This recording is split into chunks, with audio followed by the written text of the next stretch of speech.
परमेश्वर के नाम को महिमा मिले। एक और बात, आप सबको प्रभु यीशु मसीह के नाम से धन्यवाद देते हैं। आज सुबह परमेश्वर का पवित्र कलाम से कुछ बातों को आपका सामने शेयर करना उत्तम समझा, इसलिए इस बात को आपका सामने लेके आ रहा है। प्रभु यीशु मसीह का स्वर्गारोहण के बाद प्रभु यीशु मसीह के चेले बैठकर प्रार्थना किया। लगभग 10 दिन वो प्रार्थना करने के बाद पेंतकोस्त के दिन पवित्र आत्मा स्वर्ग से उतरा। वहां पर जितने लोग बैठते थे वो सबके जीवन में एक सामर्थ्य बनकर उतरा। सबने सामर्थ्य पा लिया। उनमें से 12 चेलों ने खड़े होकर प्रभु यीशु मसीह का वो पवित्र वचन को प्रचार किया। 3000 लोग प्रभु यीशु मसीह के ऊपर विश्वास किया, बपतिस्मा ले लिया। धीरे धीरे कलीसिया बढ़ गया। कलीसिया बढ़ के से जाना शुरू किया। वहां पर राजा बदल गया, वहां का जो सम्राट बदल गया। नीरो नामक एक राजा रोम में वो राज करना शुरू किया। रोम नगरी में एक बहुत बड़ा आग लगा और काफी नुकसान रोम में हुआ। रोम में काफी नुकसान होने के बाद नीरो राजा ने इस प्रकार एक विधि बताया गया। वो बात इस प्रकार है, आग लगाने के पीछे यीशु मसीह के ऊपर विश्वास करने वाले लोग थे। इस प्रकार कुछ बातें कहते हुए बहुत सताव यीशु मसीह के ऊपर विश्वास करने वाले लोगों के जीवन में दे दिया। वो चित्र वित्र होकर इधर उधर भागना शुरू किया। बाइबल में इस प्रकार लिख रखा है, जब पहले पत्रस का किताब पढ़े, पहले पत्रस एडी 64-65 समय में लिखा गया, तो पहले पत्रस में कुछ बातों इस प्रकार हम देख सकते हैं। वो पंदोस, गलातिया, कप्पदोकिया, आसिया, बिथुनिया, इसी प्रकार कई जगहों में चित्र वित्र होकर वो चले गया। जब चित्र वित्र होकर वो चले गए, जहां जहां गया कई प्रकार का कष्ट में, परेशानी में, दुख में ऐसे चलने शुरू किया। तो प्रभु यीशु मसीह के संदेश को प्रेरित पत्रस उन लोगों तक पहुंचा रहा है।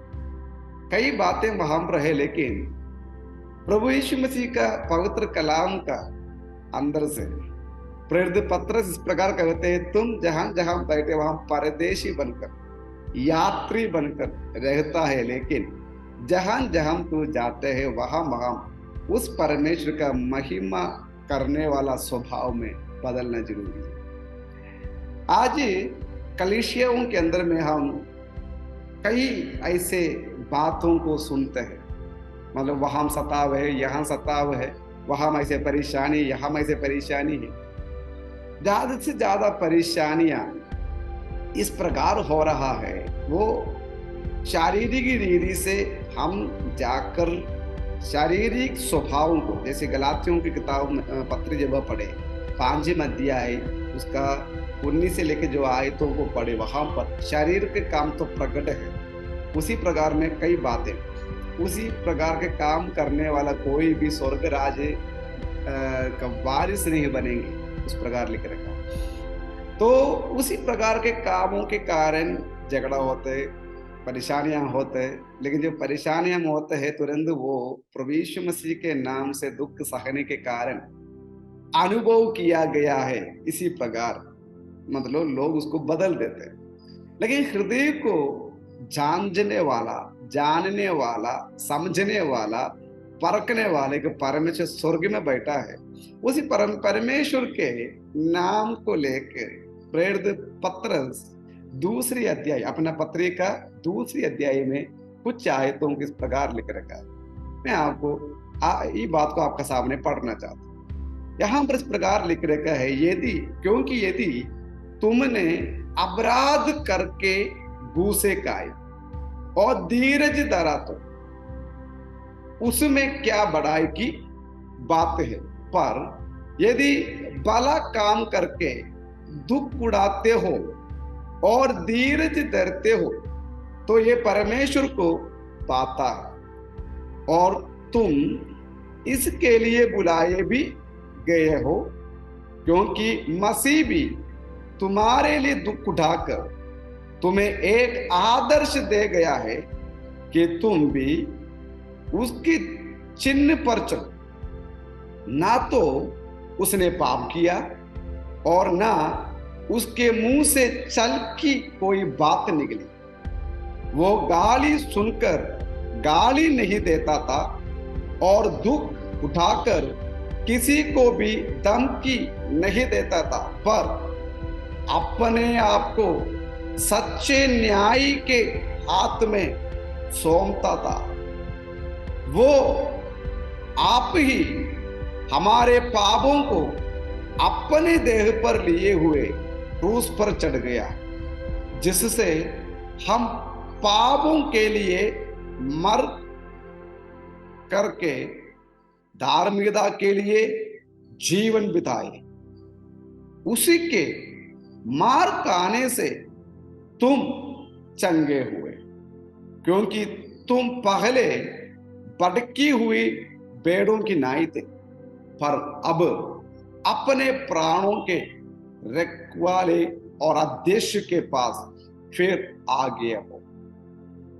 परमेश्वर का पवित्र कलाम आज आपने सुना, पढ़ के सुना।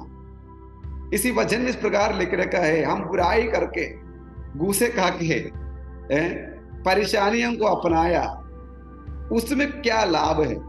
भलाई करने के बाद यदि आप ऐसे कुछ बातों को अनुभव करते हो, परमेश्वर की आत्मा कहते हैं इन दिनों में वो परमेश्वर के कामों को हमारे जीवन में लेके आए।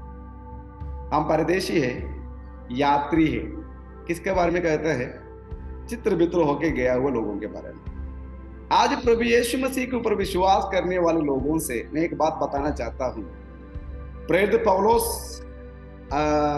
रोमियों को पत्र लिखा, उसके बारे में देव इस प्रकार लिखे, इस दुनिया का सदृश्य ना बनो।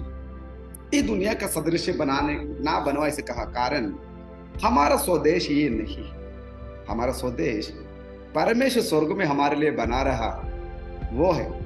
यीशु मसीह का दोबारा आगमन होने के समय में जितने लोग प्रभु यीशु मसीह को पर विश्वास किया गया है, उन्हें परमेश्वर स्वर्ग में लेके जाए, अपना स्वदेश में लेके जाए। हमारा नागरिकता उधर है, स्वर्ग में। उसी स्वर्ग का नागरिकता प्राप्त करने वाला एक व्यक्ति, उसका काम है उद्धार पाना। प्रभु यीशु मसीह को अपने हृदय में मुक्तिदाता मानने वाला हर एक व्यक्ति को, मुंह से अंगीकार करने वाले हर एक व्यक्ति को परमेश्वर स्वर्ग का नागरिकता देता है। ऐसे नागरिकता पाया हुआ एक व्यक्ति इस दुनिया में परदेशी और यात्री है। ये यात्री का यात्रा तब समाप्त होता है वो अपना देश में पहुंचेंगे। लेकिन अपना देश में पहुंचने से पहले जब भी परदेश में रहते हैं, तब हमें हर प्रकार का दुख सहने के बारे में कहा। हमारे लिए उसके लिए बेस्ट एग्जाम्पल दिया गया है, वो है प्रभु यीशु मसीह। कहा गया उस यीशु मसीह को स्मरण रखो। उसने दुख सहा, परेशानियों का सहा। लोग उनको गालियां दिया, लेकिन उल्टा उसने गाली नहीं दिया। लोग उनको धमकाते रहा, लेकिन वो उल्टा धमकाया नहीं। और किसी के विरोध में कुछ नहीं कहा, लेकिन हर एक परेशानी को वो सच्चा न्याय के हाथ में सौंप दिया।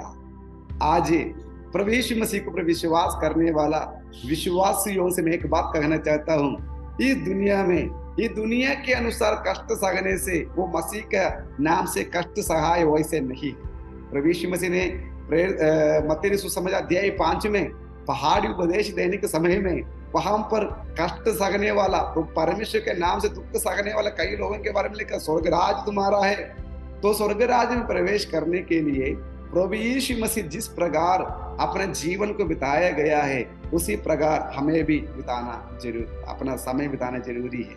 हम दूसरों के ऊपर दोष लगा के, दूसरों को न्याय करके, दूसरों को नीचे करके वो चलने का टाइम खत्म हो गया। आज हम परमेश्वर का स्वरूप को धारण करें, परमेश्वर का अनुभव को, परमेश्वर का स्वभाव को अपने जीवन में लेके आए। हम एक दूसरे को क्षमा करके, एक दूसरे को परेशानी को, हम एक दूसरे का झगड़ा करके ऐसे नहीं करना। हमें परमेश्वर के हाथ में वो सच्चा न्याय है, उनके हाथ में सौंपते हुए, प्रार्थना के साथ चुप रहते हुए प्रभु यीशु मसीह का स्वभाव को हम प्रकट करें। देखिए वो पवित्र है, हमें भी उनके जैसे पवित्र मान बनना है। इन दिनों में परमेश्वर उसके लिए आपको सहायता करे। चित्र वित्र होकर इधर उधर भागा हुआ लोग बहुत परेशानी में, दुख में, कष्ट में, निराश में चलते गया, लेकिन प्रभु यीशु मसीह के ऊपर विश्वास करने वाला प्रेरित पत्रस उनसे कहते हैं, तू परदेशी है, यात्री है, टेंशन ना ले, तुम्हारे को स्वदेश स्वर्ग में परमेश्वर तैयार कर रहा है। उसका वारिस बनने के लिए उसी स्वभाव को धारण करें। इन दिनों में हमें प्रभु यीशु मसीह का स्वभाव को धारण करना है, प्रभु यीशु मसीह के स्वभाव के अनुसार बदलना है। बुराई के बदले बुराई, गालियों के बदले गाली देने के लिए प्रभु को बुलाया नहीं। प्रेरितों के काम पहले पत्रस के काम अध्याय 3 उसका 9 इस प्रकार लिखा, वहां तुम इसलिए बुलाया गया है परमेश्वर का आशीष का वारिस होने के लिए, इसलिए तुम आशीष देने वाला बनो, गालियां देने वाले नहीं। इन दिनों में हम परमेश्वर के स्वभाव से स्वभाव में बदलेंगे। परमेश्वर इस वजन से आप सबको आशीष